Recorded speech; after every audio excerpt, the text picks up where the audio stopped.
말씀을 가지고 오늘 나눌 말씀의 제목은 복음의 시작 그리고 연판장입니다.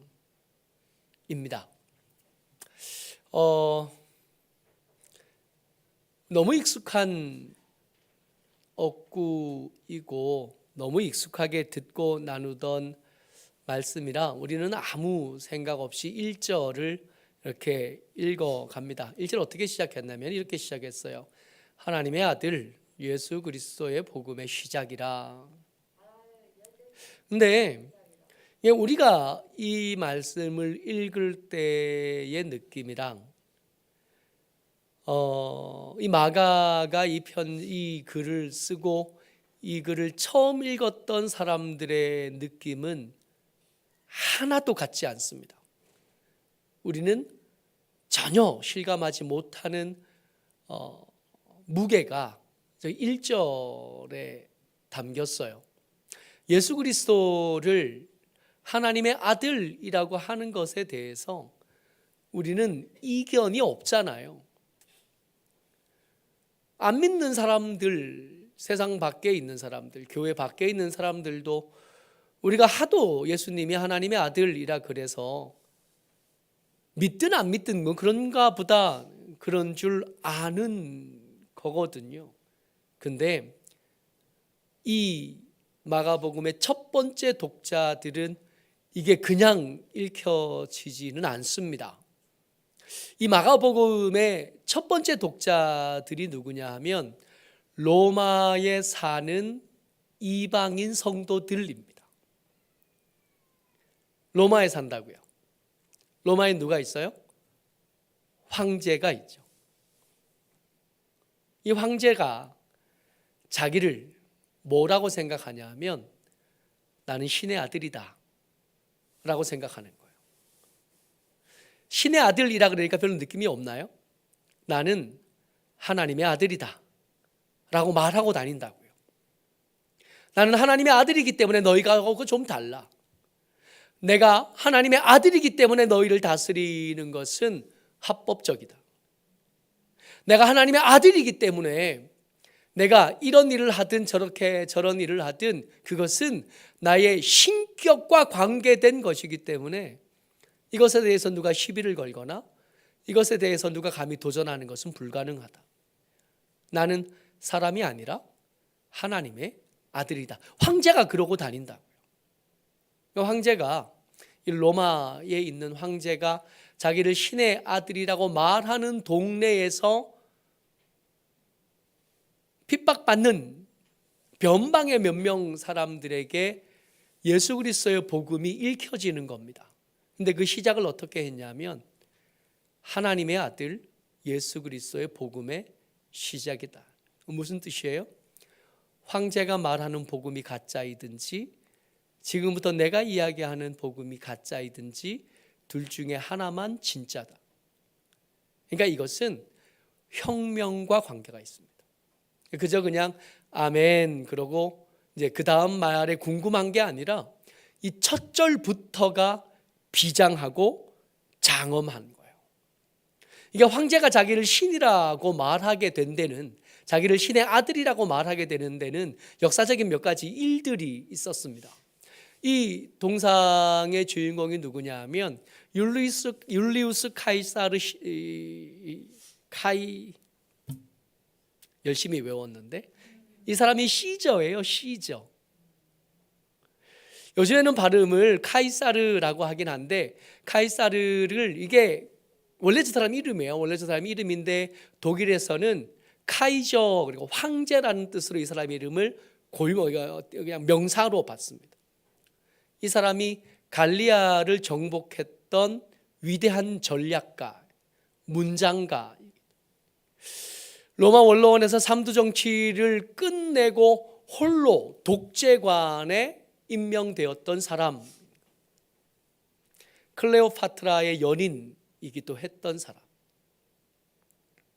이 사람이 이 로마를 제국으로 만든 가장 위대한 황제 중 황제 첫 번째 황제라 그러면 이 사람을 떠올리는 거예요. 카이사르입니다. 근데 이 사람이 죽었던 날짜가 정확하게 기록이 됩니다. BC 100년에 태어나서 BC 44년 3월 15일 날 죽어요. 이게 정확하게 어떻게 기억하냐 하면 이 사람의 죽음이 블루투스가 죽였거든요. 그의 신하이고 그의 동료였던 블루투스가 이 카이사르를 암살합니다. 카이사르가 죽고 나니까 원로원에서 이 카이사르를 너무 위대한 사람이고 영토를 비약적으로 키운 사람이니까 이 사람을 그냥 둘 수가 없었던 거예요. 이 사람을 신격화합니다. 그래서 이 사람의 이름에 디부스 율리우스라는 이름을 이렇게 추가해 줍니다. 이 디부스라는 이 헬라어가 사후에 신이 되었다라는 뜻이래요. 신이란 뜻입니다. 그러니까 살아있을 땐 신이 아니었는데 죽고 나서는 드디어 신격을 얻어서 신이 되었다. 디부스라는 단어를 그 이름에 이렇게 붙여준 거예요. 죽어서 신이 됐어요.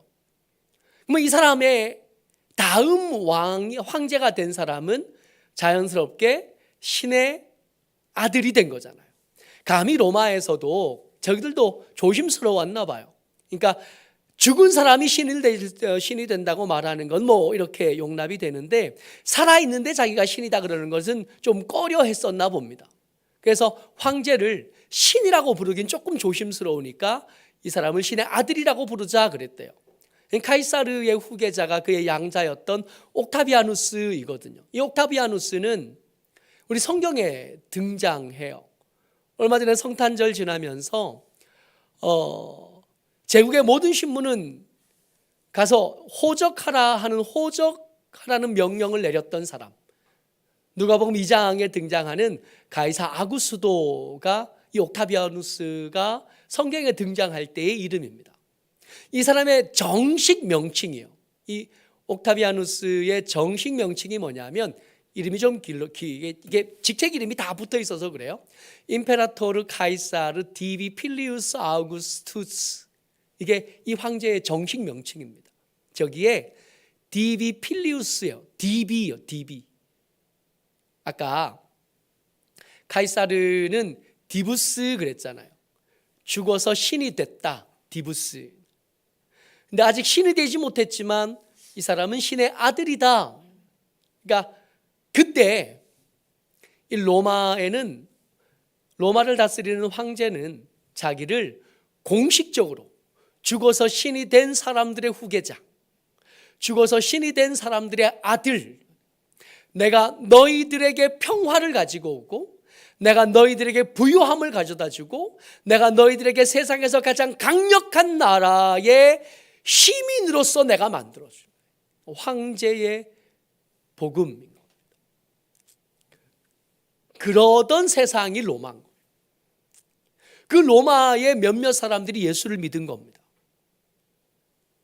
원래 유대인이었던 사람들보다 이방인이었다가 예수를 알게 돼서 믿은 사람들이 훨씬 더 많았던, 그 로마에서 예수 믿은 사람들에게 예수님의 복음 이야기가 책으로 만들어서 전달됐는데 그 시작을 어떻게 했다고요? 하나님의 아들, 너희가 만나고 너희들을 다스리고 있는 황제는 사실은 신이 아니야. 신일 수가 없지. 내가 진짜 신의 아들 이야기를 해줄게. 황제가 말하는 강력한 힘과 부유함으로 점철되어진 그 가짜 복음 말고 내가 진짜 복음 이야기를 시작해 줄게. 마가복음은 이렇게 시작됩니다. 그러니까 혁명인 거예요. 이게 혁명이니까 이 혁명 그러면, 그래서 설교 제목을 연판장으로 한 겁니다. 이 연판장이 그런 거잖아요. 이 혁명에 함께한 사람들의 이름을 쓴 거 연판장. 그러니까 우리가 아는 대표적인 연판장이 뭐냐 하면 독립선언서입니다. 그 독립선언서에 33명의 이름을 썼잖아요. 그러면 이 3.1절 독립운동에 책임져야 될 사람 몇 명인 거예요? 33명. 이 사람은 절대로 그 혐의에서 피해갈 수 있는 사람들이 아니게 되는, 그 중에 16명이나 예수 믿는 사람이었어서 우리가 자부심을 가지는데, 사실은 예수 믿는 사람 16명도 중요하지만 그들보다 동학에 속했던 깨어있던 선각자들이 이 독립선언서에 이름 쓴 것들이 사실은 더 중요합니다. 이 동학에 속해 있던 사람들이 이 연판장에 훨씬 더 익숙해요. 그 밑에 제가 사발통문이라고 써놨는데요. 1894년에 이 독립선언서 나오기 전에 이 1894년에 동학 농민운동이 있을 때 고창 옆에 고부군이 있어요. 그 고부군에서 민중항쟁이 일어났을 때 거기에 함께했던 사람들의 이름을 썼습니다. 근데 이름을 쓸 때 이게 이름 먼저 쓴 사람이 더 책임을 많이 지는 거잖아요. 그러니까 이 사람들이 거기 있을 때 그렇게 하길 원치 않았대요. 그래서 종이에다가 사발을 이렇게 엎어놓고 이렇게 원을 그리는 겁니다. 사발을 넣고 원을 그려놓고 이름을 이렇게 원으로 나눠 썼대요. 그래서 그걸 사발통문이라고 불러요. 이겁니다. 이게 고부 농민 한쟁 때 사람들에게 돌려졌던 사발통문이에요. 조개 사발통문입니다. 그러니까 그릇을 두고 동그라미를 그린 다음에 이름을 둥글게 이렇게 써놓는 거예요. 우리가 같이 책임진다.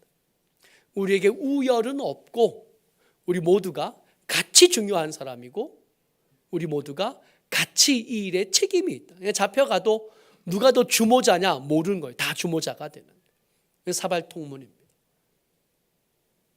어쩌면 당시의 동학에는 성경에서 발견될 만한 여러 가지 이야기들이 굉장히 많이 있어요. 좀 더 공부를 해보면 굉장히 재미있습니다. 언제 한번 고창에 한번 같이 가보면 이런 이야기들을 나눌 수 있지 않을까 하는 생각도 해봅니다. 자, 그러니까 마가복음은 애초에 시작할 때 연판장으로 시작한 겁니다. 혁명을 기대한 거죠. 그러면 첫 번째 등장하는 이름이요. 사발통문은 아니잖아요.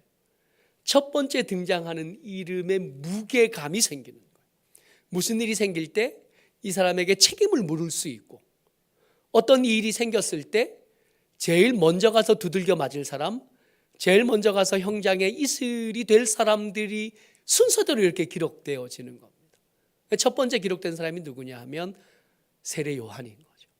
근데 세례 요한은 그저 이렇게 등장하지 않습니다. 등장할 때 효과가 있어요. 이 세례 요한의 목소리를 너희들이 그냥 들으면 안 돼. 이 사람은 그냥 하늘에서 뚝 떨어진 사람이 아니라 선지자의 글에 예언되고 준비된 사람이야.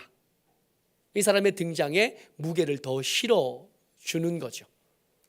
자, 1장 2절 말씀입니다. 1장 2절 3절까지 같이 읽어요. 시작.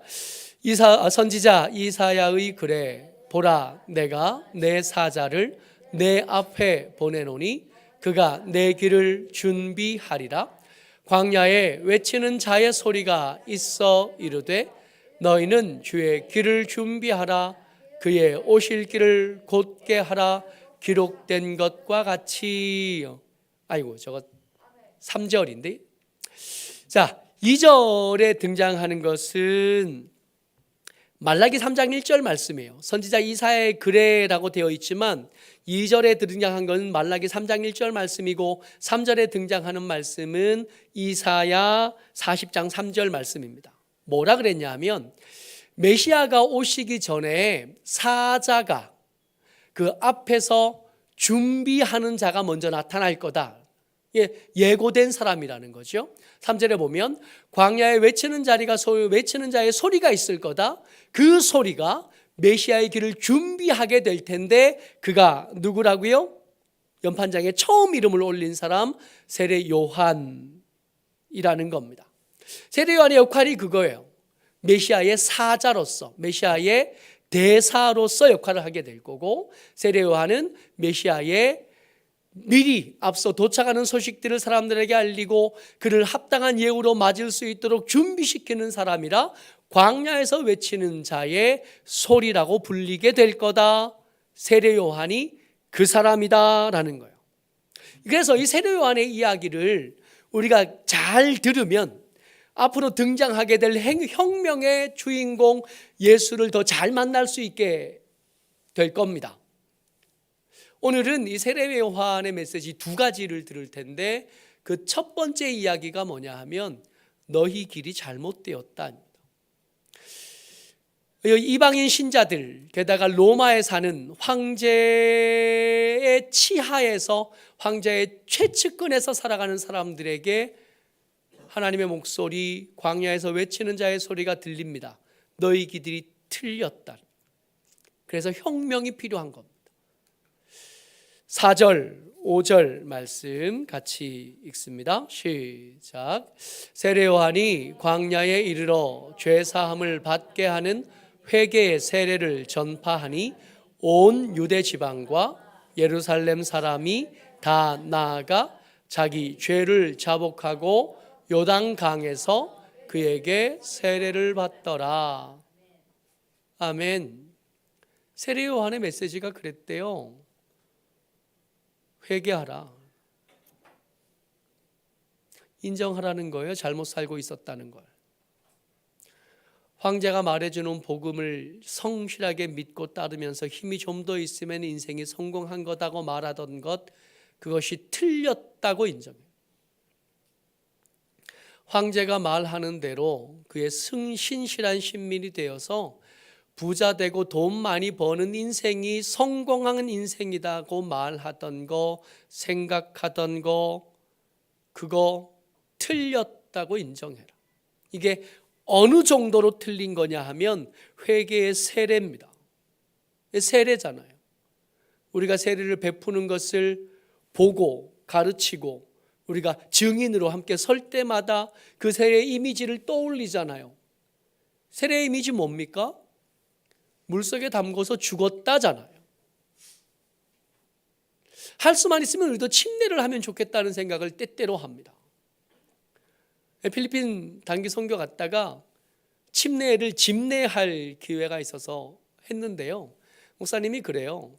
이게 물에 담그는데 이렇게 머리를 잡고 손을 이렇게 잡고 뒤로 담그거든요. 앞으로 이렇게 담그는 게 아니라 뒤로 이렇게 눕혀요. 근데 이게 앞으로 이렇게 눕는 느낌이랑 물에 뒤로 이렇게 눕는 느낌이 천지 차이입니다. 담궜는데 금방 안 꺼내요. 담궈서 숨을 한 2번 쉬어요.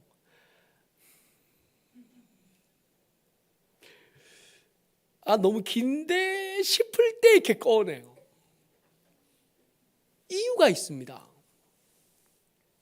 이전에 살던, 예수 없이 살던, 네 마음대로 살던 그 삶은 여기서 끝났다. 그거 말해주고 싶은 거예요. 처음 교회가 생기고 나서 교회가 사막에도 생겼었거든요. 물이 귀한 땅에서도 교회가 생기고 나니까 어디 가서 이렇게 물에 담글 수가 없었어요. 그래서 약식 세례를 하기로 했죠. 그래서 약식 세례라는 게 물을 떠서 정수리에 물을 이렇게 뿌립니다.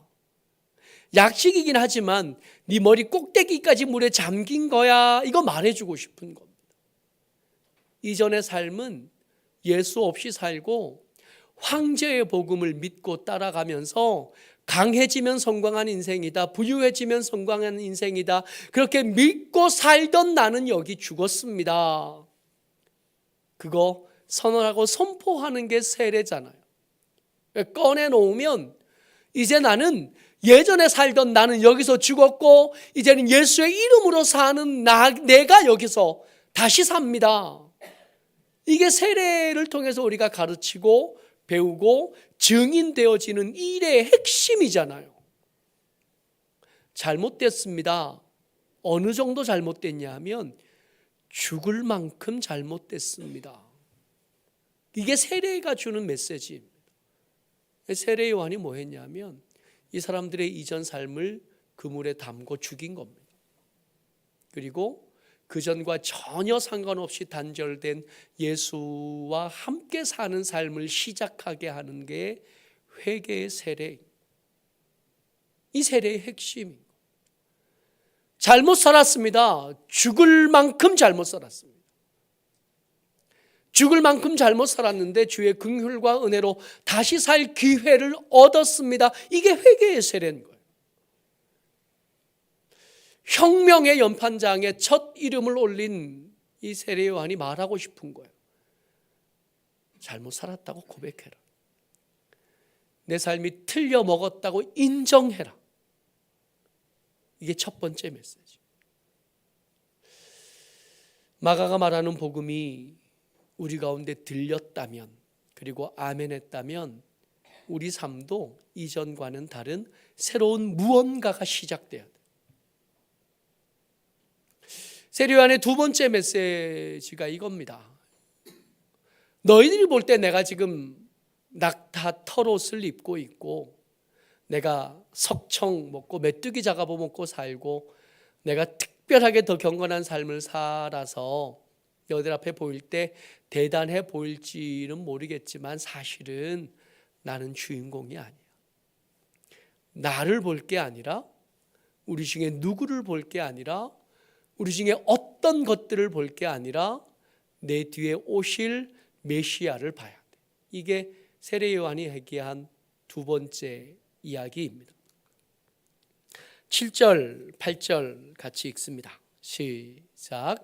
그가 전파하여 이르되 나보다 능력 많으신 이가 내 뒤에 오시나니 나는 굽혀 그의 신발끈을 풀기도 감당하지 못하겠노라.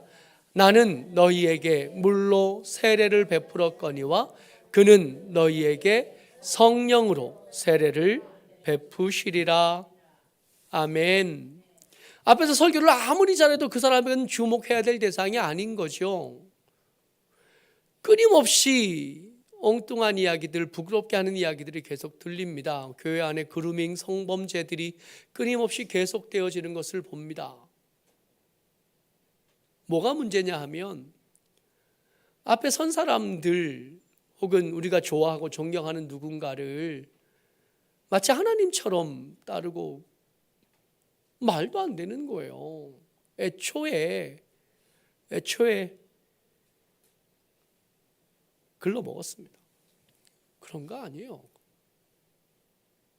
제가 지금 예배 시간에 여기 일어서 예배를 인도하고 있지만 오늘 오후에 공동회의가 시작되면 같이 회의하는 사람들 중에 한 명일 겁니다. 똑같이 한 표를 행사하는 사람. 그래야 맞습니다. 회의를 하다 보면 제 생각대로 안 될 때가 생각보다 많아요. 때때로 이럴 때도 있습니다. 그런들 뭐 어때요? 당연히 그래야 되는 거 아니에요?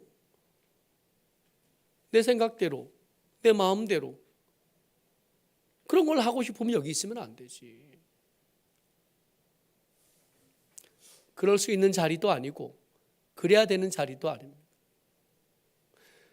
여러분 기억하셔야 돼요. 교회의 주인은 여러분들입니다. 우리 아버지가, 제가 이게 부산에 담임 목사로 내려온다 그러니까 우리 아버지 어머니가 이렇게 믿음에 한 달이 걸치고 있던 분이 교회 주인이 됐다고 생각을 하시는 거예요. 얼마 지나지 않아서 그 지붕에 물이 샌다네. 우리 아들이 하는 사업체에 물이 새면 되나.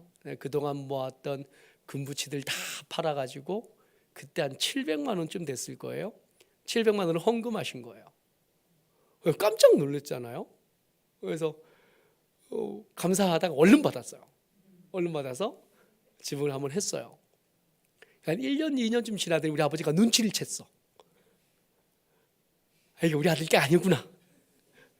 아버지가 그런 줄 알았더니 그런 게 아니라며. 우리 아버지가 이제 눈치를 챘어요. 그러고는 헌금이 좀 작아진 거. 아들 게 아니라는 걸 눈치챈 거야.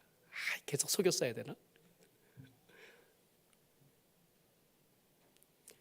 우리 아버지 수준으로 신앙생활을 하는 장로님들이 계시고 우리 아버지 수준으로 교회를 다니는 목사들이 있습니다. 말도 안 되는 거예요. 세례 요한이 했던 중요한 얘기예요. 일하는 사람이 중요하냐? 진짜 주인공이 중요한 거 아니냐? 예수님이 주인공입니다. 나를 볼 게 아니라 내 뒤에 오시는 이가 계실 텐데 그가 오시면 그를 봐라. 애초에 세례 요한의 이름이 뭐예요? 광야에서 외치는 자의 소리입니다. 이 소리가 말하는 건 뭐예요? 내 뒤에 메시아가 오신다. 착각하는 거예요. 주인공은 여러분들과 제가 아닙니다. 이전에 내가 내 삶의 주인이 돼서 내 삶을 살아갔다면 이제 바꿔야 돼. 마가복음이 요구하는 것. 네가 네 삶의 주인이 아니야. 네가 네 삶의 주인이었을 때 네가 살았던 삶의 길을 한번 돌아봐라. 어땠나? 그 삶이 얼마나 부끄럽고 그 삶이 얼마나 한심했고 그 삶이 얼마나 모자랐었는지 한번 돌아봐라. 네가 좀 더 똑똑해진다고 해결될 문제가 아니고 네가 좀 더 능력 있었다고 해결될 문제가 아니야. 네 삶의 주인공은 네가 아니라 예수님이셔야 돼. 내 뒤에 오는 메시아가 우리 삶의 주인공이셔야 돼. 이게 세례 요한이 연판장에 처음 이름을 올리고 그 목소리의 권위를 담뿍 실어주신 마가복음의 첫 번째 메시지. 우리의 삶은 잘못되었고 우리 삶의 주인은 더 이상 내가 되면 안 된다는 거예요. 오늘 나누는 이야기는 지금부터 시작입니다. 여러분, 마가복음은 하나님의 아들 예수 그리스도의 복음이 시작되었다 그래요. 2000년 전입니다. 2000년이나 지난 다음에 예수 믿은 시간도 꽤 지난 여러분들과 저요. 이 복음이 시작됐나요? 이전에 살았던 삶이 잘못되어졌다고 인정되고 고백되어졌습니까? 내 삶의 주인이 내가 아니라 예수님이 되셨나요? 마가복음의 복음은 시작됐는데 내 삶의 복음은 아직 시작이 안 된 것 같은 거예요. 여전히 예전에 즐기던 것을 슬쩍슬쩍 맛보고 다니는. 때때로 하나님, 때때로 예수님이 주인이시기도 하지만 더 많은 순간에 내가 내 삶의 주인이 되어서 내 마음대로 살아가려는 시도가 지금도 계속 반복되는 것을 봅니다. 복음이 시작이 안 돼요. 시작이 될 듯 말 듯한. 여러분, 저도 마찬가지. 우리 모두 다 그렇지 않아요? 복음이 시작이 안 돼요. 여러분, 성경 읽기 시작하고 계셨습니까? 이게 창세기 오늘 아침까지도 8장까지 읽었는데 어떻게 5장은 잘 넘어가셨어요? 창세기 읽으면 5장이 고비잖아요. 족보 나오면 아이고야, 또 누가 또 낳기를 시작하네. 뭐 이렇게 맨날 나? 뭐 이런 생각하면서 여기까지다 뭐 그러잖아요. 신약부터 시작하면 나으려나? 마태복음 펼치면 계속 낳잖아요. 시작이 될 듯 하다가 말아버린. 요즘 우리 유초등부 단톡방에서 아이들 성경 읽기 하는 영상들 사진들이 계속 올라옵니다. 계속 올라오고 있어요. 잘 읽어가고 있습니다. 여러분들, 아이들이 성경을 읽기를 시작하고 계속 읽어가고 있어요. 아이들에게 부끄럽지 않으려면 우리도 복음이 우리 삶 속에서 시작되게 해야 합니다. 그죠? 말로만 하는 거 아니라 구체적인 변화들이 우리 삶에서 시작되시기를 주의 이름으로 축복합니다. 아멘. 이 시간에 한번 기도하기를 원합니다. 하나님, 망설임은 이제 그만두게 해 주옵소서. 할 뜻도 하고 말 뜻도 한 이도 아니고 저도 아닌 어중간한 곳에서 이제는 옮겨서 내 속에서 예수 그리스도의 혁명, 복음의 혁명이 시작될 수 있도록 도와주옵소서. 같이 한번 기도하겠습니다. 은혜가